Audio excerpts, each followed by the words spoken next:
अस्सलाम वालेकुम रहमतुल्लाहि व बरकातुहू। मारूफ यूट्यूबर डक्की भाई की एहलिया की वीडियो वायरल हो गई है, जो कि नाजेबा वीडियो है। डक्की भाई और उनकी एहलिया ने इकट्ठे बैठकर इसकी वजाहत की है। उन्होंने कहा है कि ये फेक वीडियो है और ये AI से जनरेटेड वीडियो है, जो कि आर्टिफिशियल इंटेलिजेंस के ज़रिए बनाई गई है। डक्की भाई का कहना था कि ये एडिट शुदा वीडियो है, जिसमें अरूब और उस लड़की का नाक वाज़े मुख्तलिफ नज़र आ रहा है। और डक्की भाई ने ऐलान किया है, जो भी शख्स उस आदमी का स्क्रीनशॉट के ज़रिए सबूत पेश करेगा और उसका नाम पता वगैरह बताएगा, उसे 1 मिलियन नग इनाम दिया जाएगा। डक्की भाई ने कहा है कि मुकम्मल कानूनी तरीका इख्तियार किया जाएगा, कानून को हाथ में नहीं लिया जाएगा।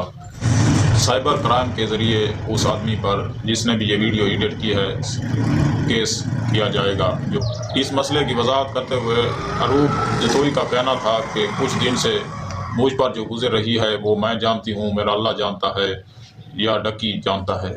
डक्की भाई ने अपने फॉलोअर से रिक्वेस्ट की है कि वो उस आदमी को पहचानने में उसकी मदद करें।